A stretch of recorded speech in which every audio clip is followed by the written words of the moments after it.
World War One. Look on your right. Look, Louis Vuitton. You know they're working in collaboration with Sayo Kusuma, the Japanese artist who's 93 years old. You know, that's her design. And here we have a famous restaurant, Fouquet's. It's a celebrity place because, you know, we have a movie award ceremony in France. It's called the César. And all the nominees, they would celebrate in the Fouquet's. And this is also where they had a bar for the first pilots in the French Air Force. The bar is called the Escadron Squadron. And you know, for the first military parade, you know, well, all the forces participated. There was a brand new force in those armies, the air. And those people, the pilots, were considered as superheroes. They were invited to march with the rest of the troops. But they didn't want to march, they wanted to fly. So, and they were not allowed. So, as a sign of protest, and you know how French people can be good at that, they organized an illegal flight. They appointed the best of them, Navarre, that was his name. He crashed during the training. They appointed another one, Charles Godefroy, he made it, and you know what he did? Super risky. He flew through the Arch of Triumph with his newborn, and he scared the hell out of everybody there, you know, and he still remembered, though it was his last flight, he was not allowed to fly again, you know, after that, because he disobeyed. So now, look on both sides of this avenue. Dior is here. We have even the Galerie Lafayette here. It's a new branch of the Galerie Lafayette. And we have Disney Store, so you know you can find anything you need on this avenue. Then we're going to reach a roundabout. And this roundabout, you will see on both sides, we have fountains. And the fountains, they're very modern style. You know, they consist of tubes. You know, metallic tubes. Looking like rockets a little bit, you will see the shape. But they're super precious. Because those metallic tubes, they're covered with Swarovski crystal beads. Not bad for fountains. That's all of a symbol for luxury, because you're on the Champs-Élysées. And on the right side, we have this very, very elegant avenue called Montaigne, where you can find all those shops, very famous names like Dior again, luxury is there. Gucci, Dior, you know, Chanel, they're all here. Now, this part of the avenue, this is the lower part. And here on both sides, you see, we have gardens. We don't have like commercial premises anymore. In those gardens, very elegant pavilion. Like here to the right, this is a theater. To the left, we have another theater, very fancy restaurants, where you can spend 200, 300 euros per person for a meal, because they're like star chef restaurants.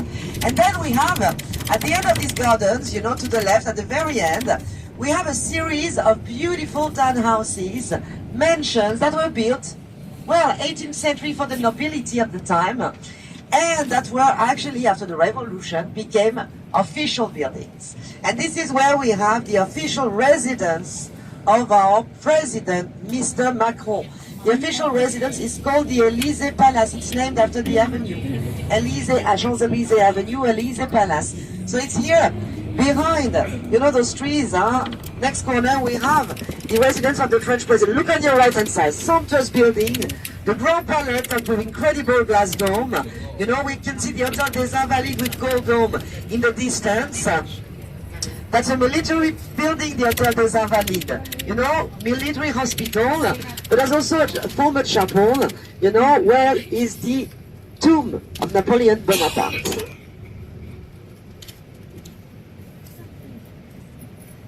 So now we're reaching, well, what do we celebrate again, you know, on the Champs-Élysées? Yeah, of course, with this military parade. But then what else? Sports events. Arrival of a bicycle race. The Tour de France.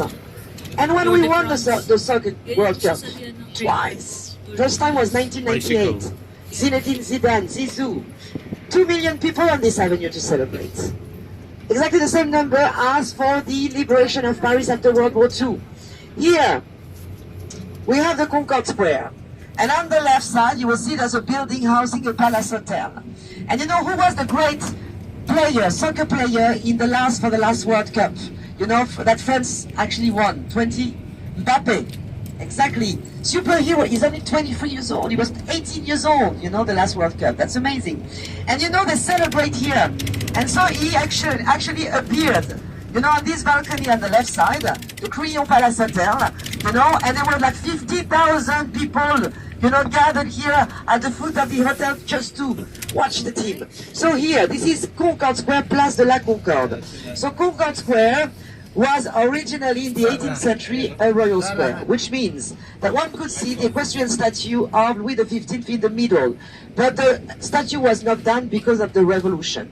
Look across the river, you can see this building with columns. This is the National Assembly. This is where they don't vote anymore. Did you see it? So that's actually the lower house, you know, of the lower house of the French Parliament. We're having a police control. You need to fasten your seatbelt, by the way, in case.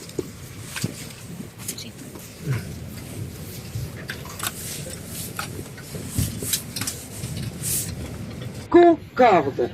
Concorde, what does that mean? It means to be together peacefully, to get along. This is what it means. From there, added up this obelisk. So you know this obelisk that you can see in the middle of this square? This is the oldest monument we have in Paris, but obviously it's not French. It's Egyptian. You know, it comes from the Temple of Luxor. It dates back to the time of Ramses II, so it's almost 4,000 years old. And for once, it was not stolen by Napoleon Bonaparte. You know, it's a diplomat which was made to France by the Viceroy of Egypt.